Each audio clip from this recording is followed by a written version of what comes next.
So today I've been in Edinburgh. I just came back from visiting my cousin up north in Aberdeenshire. And every time I go to Edinburgh, it makes me wonder why I didn't bother moving to the city. The main reason is all these hills. I just can't stand that. Especially, people with, asthmatic conditions and all that. It just gets them out of breath. I mean, look at me. I'm even using a bloody rail to get up these stairs. Pardon my language. But I've always enjoyed all the times I've been to Edinburgh. I actually went to the Scottish capital like 4 times within a 12-month period. And I've traced my ancestry in Scotland back to the towns of Falkirk and Bonnybridge, which I've never visited myself.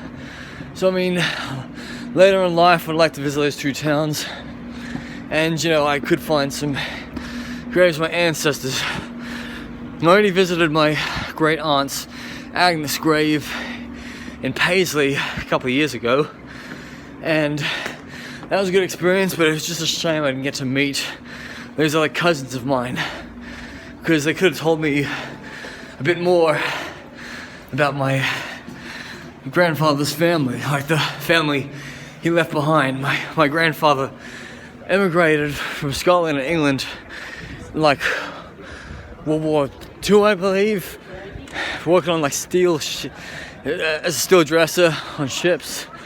Died quite young because of a thing they call pot rot, where it just rots the lungs.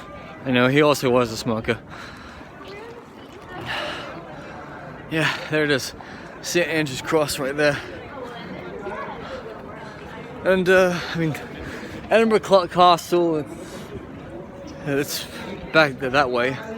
And then this is basically like the Royal Mile, where the Queen lives like a couple months a year just down the road. And also down the road, that's the Parliament of Scotland, which has been open for over 20 years, I believe. It's just a shame that Scotland didn't gain its independence.